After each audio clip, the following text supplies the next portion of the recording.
ओम जयंती मंगला काली भद्रा काली कपालिनी दुर्गा क्षमा शिवा धात्री स्वाहा स्वदा नमोस्तुते। जय माता दी। आप सभी को शारदीय नवरात्रि के हार्दिक हार्दिक शुभकामनाएं। तो आज के वीडियो में जान लेते हैं नवरात्रि के पहले दिन यानी घट स्थापना के पहले दिन पूजा विधि और कलश स्थापना कैसे करें, इसकी पूरी विधि मैं आपको बताने वाली हूँ। तो वीडियो अत्यंत महत्वपूर्ण है, इसलिए अंत तक जरूर देखिएगा। और माता रानी के सच्चे भक्तों तो कमेंट में जय माता दी जरूर लिख दे। हर साल आने वाली शारदीय नवरात्रि का पर्व माँ दुर्गा की भक्ति और शक्ति का प्रतीक होता है। शक्ति की साधना के इस पावन पर्व में देवी के 9 रूपों की पूजा की जाती है और यह घर घर में माँ भगवती के स्वागत की तैयारी होती है।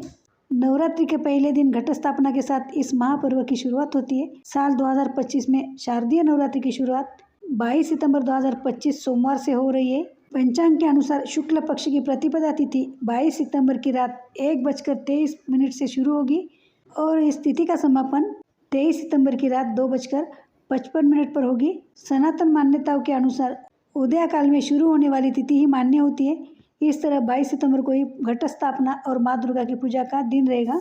घट स्थापना का शुभ समय सुबह 6:09 से प्रारंभ होगा और 8:06 तक रहेगा। इसके अलावा अगर कोई इस समय पूजा ना कर सके तो आप अभिजित मुहूर्त में भी पूजा कर सकते हैं। अभिजित मुहूर्त है 11:49 से लेकर 12:38 तक। इस बीच में आप घट स्थापना कर सकते हैं। आइए आगे जान लेते हैं घट स्थापना की संपूर्ण पूजा विधि।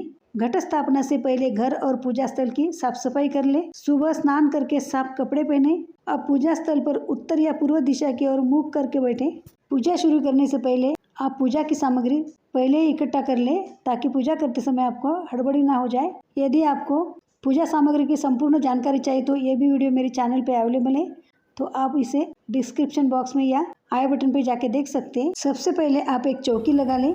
चौकी के ऊपर लाल रंग का वस्त्र बिछा दें। चौकी के ऊपर आप माता दुर्गा की फोटो या मूर्ति स्थापित करें। बाद में घट स्थापना के लिए कलश तैयार कीजिए। धार्मिक मान्यताओं के अनुसार सबसे पहले पूजा स्थान की गंगाजल से शुद्धि करें। अब हल्दी से अष्टदल कमल बना लें। कलश स्थापना के लिए मिट्टी के पात्र में मिट्टी डालकर उसमें जौ के बीज बोए।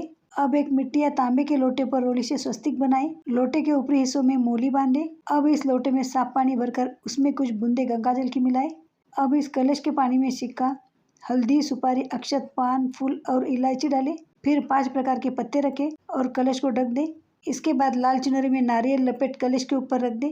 अब पूरे श्रद्धा भाव से पूजा करें और कलश को देवताओं का प्रतीक मानते हुए उसमें सभी शक्तियों का आह्वान करें। सभी को कलश में आमंत्रित किया जाता है। यह प्रार्थना की जाती है कि नवरात्रि के 9 दिन कोई विघ्न न आए और पूजा सही ढंग से पूरी हो जाए। कलश स्थापना के बाद से ही माँ दुर्गा के 9 रूपों की पूजा का क्रम शुरू होता है। हर दिन अलग अलग रूपों का पूजन किया जाता है। नवरात्रि के पहले दिन माँ शैलपुत्री की आराधना होती है। नवरात्रि के न सिर्फ पहले दिन बल्कि पूरे 9 दिनों में माँ भगवती के सामने दीपक जलाकर धूप दीप और नैवेद्य अर्पित करें। रोज सुबह और शाम माँ की आरती और दुर्गा शक्ति का पाठ करें। कलश स्थापना के बाद माता रानी की पूजा की जाती है। नवरात्रि के पहले दिन की पूजा थोड़ी अलग होती है।